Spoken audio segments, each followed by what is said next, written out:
Welcome to the Ask the Geographer podcast series, brought to you by the Education Department at the Royal Geographical Society with IBG. I'm Rachel, your host, and in each episode I'll be joined by geographers from across the globe to delve into current events, publications and research, all tied to the fascinating world of geography. Today, I'm delighted to be joined once again by Mark Evans, leader of the Jewel of Arabia expedition, which took place earlier this year. For those of you unfamiliar with the expedition, it followed much of the same route as Bertram Thomas, the British explorer who became the first European to journey through many parts of the Arabian Peninsula. His 1928 route took him alongside the Omani coastline and contributed to earning him the prestigious Founders Medal from the Royal Geographical Society for his remarkable achievements. Mark, welcome back to the podcast. Thanks very much, Rachel. Good to be back. We very much followed your journey closely and were fascinated by your experiences. For you, what were the highlights of the expedition? I knew you'd ask that question. And did you know what? Just before I came online to do this with you, I'm writing the final chapter of the book. And I have to say, I can't answer your question with just one highlight because it was just a constant series of highlights. You know what? We could have kept going. The expedition lasted for 30 days and we struggled every day to squeeze all of the stories we wanted to squeeze into our podcasts and our writing and our audio diaries. And we could have kept going for another 30 days quite easily and not run out of amazing stories. So, you know, hard to say even a handful of highlights because there were just so many. But I think the one memory that sticks with many of us on the team is just the incredible diversity of landscape that one finds in Oman. I just recall one particular day where we started on the edge of the biggest sand desert on earth, where the tallest tree was about a blade of grass, 3 centimeters high. And we ended that day overlooking the Indian Ocean, walking amongst the largest living things in Oman, which are the baobab, some enormous baobab trees. And, just one long, amazing experience, I would have to say. Sounds great. Obviously, we kept up with you with various different WhatsApp messages every day, and we got to listen to all your podcasts. Advances in technology have transformed the way explorers communicate with their audiences. How do you think this compared with Thomas's experience, and what are the benefits and challenges for you for this? Oh gosh, well, there is no comparison. First of all, in fact, you're stealing my lines here because I've just been writing about that very thing. We just reached a point in the book where we visited a frankincense protection conservation area, which has just become a UNESCO World Heritage Site, and that's where I've got to on the book. And I recall that night vividly because I just remember walking onto the top of a small hill to get a couple of bars of signal on my mobile phone. And those couple of bars enabled me to jump onto a Zoom call with a team of students at Penn State University in USA who were using the Jewel of Arabia as inspiration to design a course on sustainability at Penn State. And I just thought, gosh, what would Bertram Thomas make of all this? Here I am. I've just been watching an old Omani guy teaching me how to make little incisions into the bark of a frankincense tree, this ancient ritual that's gone on for centuries in Oman. And half an hour later, I'm sitting on the top of a rock speaking to some young people halfway around the world. And so I think Thomas would really be quite amazed as to what science and technology has done over 100 years since he traveled in Arabia. I think for us, it's absolutely a critical element of the expedition. And I would argue many expeditions now, there's not much left to discover, but there are huge messages that can be shared. And I think the role of expeditions today is to really shape people's thinking and help them understand issues. And using old journeys as baselines is, I think, a really useful tool. But when you look at the technology that we carried, Thomas, the only way he could get a message to anyone was to send a fast camel. east or west or north or south. And it might be days before that camel came back with a reply, weeks even. The photographs he took in 1927-28, he won't have seen for almost a year, I suspect, before those images were developed. And you contrast that with us. If we were to lay all of our tech out side by side, you'd have had an iridium satellite telephone for emergency. We had walkie-talkies to enable the walking team to communicate with the vehicle support team. We had a yellow brick tracker, which enabled people to follow our location. Every 30 minutes, it would update on the website. We had mobile phones, of course, which we used to transmit our podcasts. And to transmit the podcasts, we had a small microphone and tripod. And we had a laptop to download the images every day. And for all of that, you need to keep all that charged. We had GPS to check our locations every night, and so on and so forth. But the key for me, I'm not particularly interested in where I am. People like Thesiger and Thomas, the great desert explorers, never knew exactly where they were, but they were never lost. They knew they were heading north or south or east or west, and eventually they'd reach the sea or the flesh pots of Dubai or Doha when they crossed in 1930. But, the key role of technology for me is to communicate and to use those communications to help shape thinking and to promote understanding. So by the sounds of it, this is more to do with being able to understand the issues of the place rather than just the place itself. Yes, well, both actually. It's when you're in the beautiful Royal Geographical Society, in the attic upstairs is British Exploring Society, and when I led an expedition for them to Svalbard in the early noughties, we were on Svalbard for an entire year. We overwintered up there with some amazing young people. And my pillow for several months was a book that I'd struggled to read because I could never find the time. It was called The Seven Pillars of Wisdom, written by Lawrence of Arabia. And Lawrence, his gift was to be able to describe the desert landscape, the perfumed air. He had an absolute gift for describing place. And I still think that is very important, especially when you're communicating primarily by podcast like we are now and like we were primarily on the expedition. You've got to pretend your audience is blind and you have to describe the landscape using all of your senses, a tip given to me by Al Humphreys. Don't forget sight, don't forget smell, don't forget sound, don't forget touch. So you've got to describe place before you can put issues into context, I believe. It sounds to me that you're writing that book is giving you a chance to actually reflect on your expedition. So for you, is there anything that you'd have done differently if you were to embark on the same journey again? Probably not too much. Nigel and Anna and the team and I, we keep saying we're going to get around and let's do a review. We never get around to it because you all come back into busy jobs. But you know what? Probably not a lot. The only issue and challenge we had on 30 days of primarily being off-road every day was a couple of punches and blowouts to tyres, which we were very fortunate to be loaned a couple of fantastic four-wheel drive vehicles where we should have probably checked the tyres before we set off. Something which sounds obvious now, of course, but and they were fine for 90% of the expedition. But in the last 10 days, we had a real issue that the tyres were really on-road tyres rather than off-road tyres, and it became difficult to replace when we had an issue with them.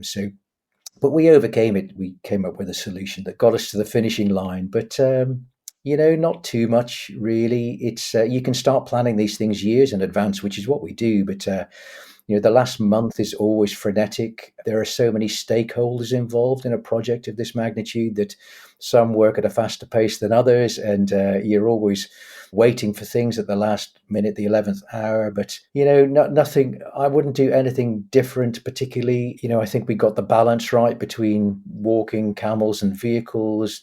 And that was driven by trying to gather and tell so many stories, most of which were very close to Thomas's journey line, but some of which required quite a long drive. But the story was so rich that we really had to go and grab it to share it and tell it. And I think the greatest challenge that we could really do nothing about was just the overwhelming hospitality of the Omani people. And, it is just inbuilt in their DNA to be warm, friendly, and welcoming. And the traditional welcome is coffee and dates, and out comes this beautiful stuff called halwa, which is like it's got a molasses jelly. It's just beautiful. But such was the unending hospitality that had we accepted every invitation, we'd never have got anywhere. And even those that we did accept, we couldn't stay all day. People would want to invite you for coffee and dates, then they'd want you to stay for lunch and stay for dinner, and it really, poor Ibrahim, one of the expedition team, he was absolutely exhausted at the end. His diplomacy skills were tested to the max by having to quietly and gracefully retreat out of countless homes and government offices where people were being exceptionally generous, because we just had to keep moving. Otherwise, we'd never have reached our destination. That's a lovely predicament to be in. It is. When we were listening to your podcast, you often started with reflecting on the different species that you caught in your camera trap overnight. You very much highlighted Oman's rich biodiversity when you were talking as well. I know you reflected quite a lot on Thomas's diary when you were out there, but how do you think personally the biodiversity compares to what Bertram Thomas encountered in his time? Well, that's a very good question. I would say in terms of species, number of species, probably the same. I wouldn't think anything has gone to the point of extinction, but like everywhere in the world, numbers are dwindling in terms of a number of species. Turtle numbers have declined enormously, for example, over the decades, due to a whole variety of interconnected and complex factors. And some obvious factors, but it's not as simple as you think sometimes. That the humpback whale population has definitely decreased. And when you read Thomas's diary, and we had the same on our previous expedition across Saudi Arabia, where we had Philby's diary, the book that he wrote called The Heart of Arabia. And both Thomas and Philby were able to supplement their meager rations of locust meat and flour and dates by sending some of their team hunting every night, and they'd come back with rabbits or hare or bustard, if you were lucky, a gazelle. And whilst we saw most of those species, they're certainly not around anymore in the numbers to enable one to hunt. I mean, thankfully they're now all protected anyway, but there are signs like everywhere. There are signs, human activity has a negative impact, but human activity is also the solution. And there are great signs of positivity. We visited the Oryx Sanctuary in the center of Oman, where they just released several hundred gazelle into an area called Wadi Mugshin. So there's lots of positivity going on as well. So the title of the book we're writing, we're just waiting for His Excellency the Minister in Oman to choose which cover image he thinks is best. So the title of the book is called The Journey to Arabia Felix, because Arabia Felix was the title of Thomas's book that he wrote. And the word Felix kind of connects to felicitations, the welcoming, the bountiful, the rich. And it's Dhofar, which is, whilst Oman is definitely the jewel of Arabia, the jewel of Oman is Dhofar, the southern province that butts onto Yemen.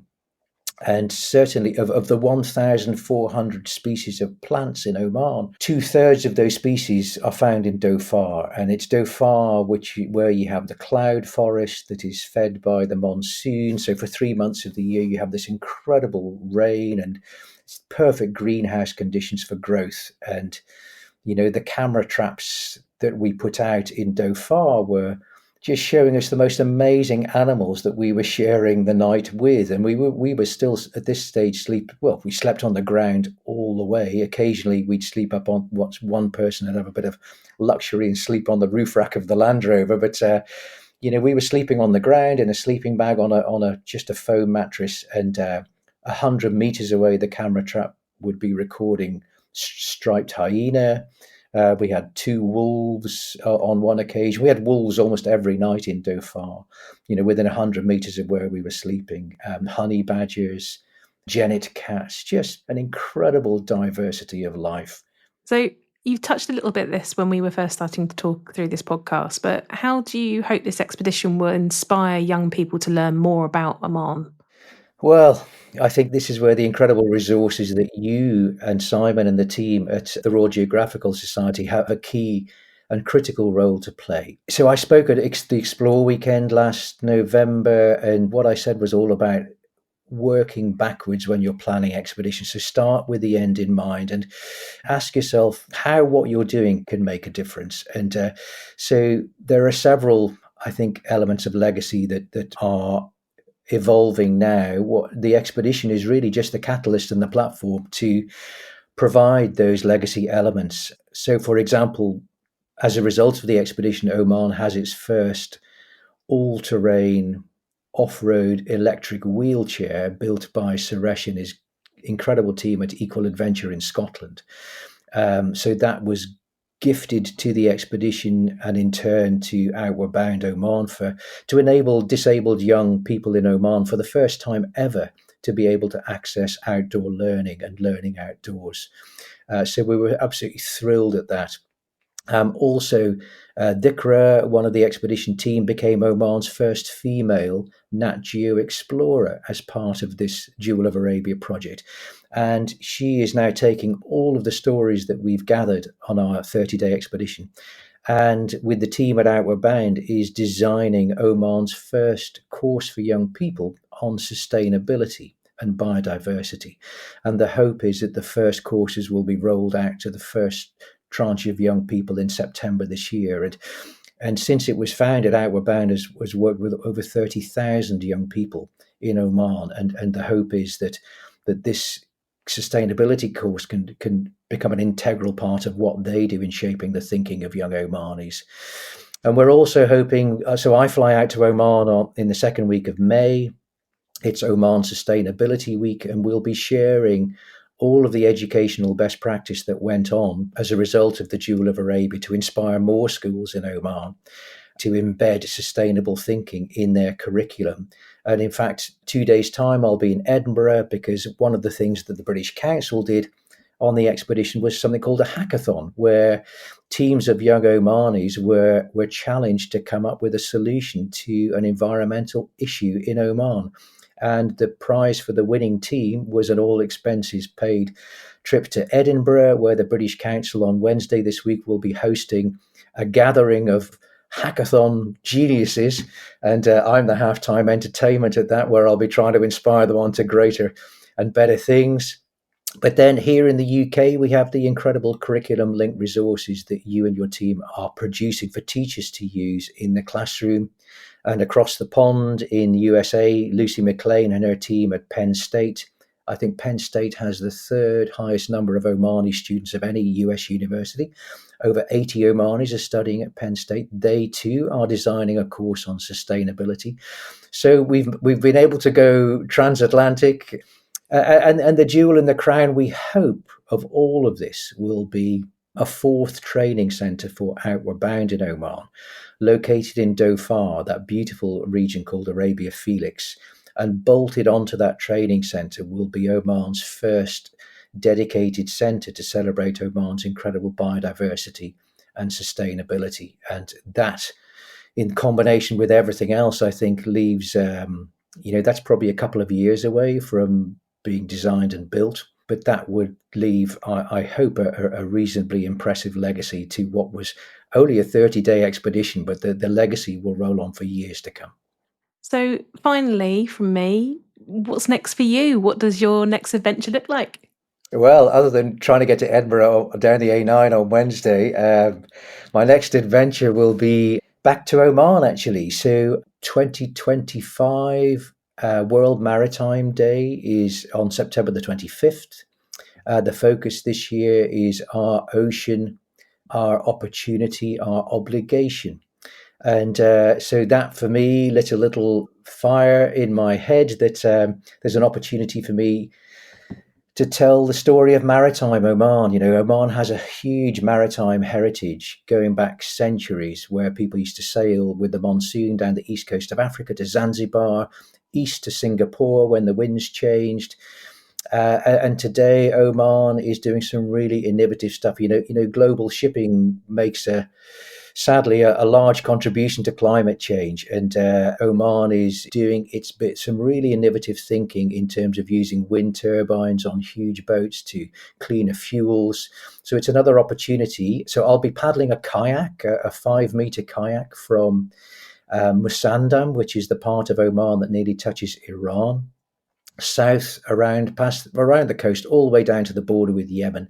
So that's going to take me about 60 days, and I'm really excited to continue to work with you at the Society to create some learning resources for young people to learn about the role of the ocean in shaping a better future. Wow, that sounds amazing. Can't wait. Mark, thank you once again for joining us today. It's always a pleasure to talk to you. Your work brings geography to life in such a powerful way, particularly to share both the challenges people face in their environments and the inspiring ways they work together to create a more sustainable future. We're very much looking forward to working with you in your next project and hearing more about your expedition later this year. Fantastic. Thanks very much, Rachel, to you and to Simon and everyone at the Society. Thank you for tuning in. If you enjoyed this podcast, don't forget to subscribe to the Ask the Geographer podcast series on soundcloud.com or your preferred streaming platform. Dive deeper into the world of geography and stay informed with our wide range of resources, many of which are available for free. School membership grants access to even more resources, including online lectures and supporting materials for both teachers and learners. Explore our resources and discover our additional offers for education at www.rgs.org/schools.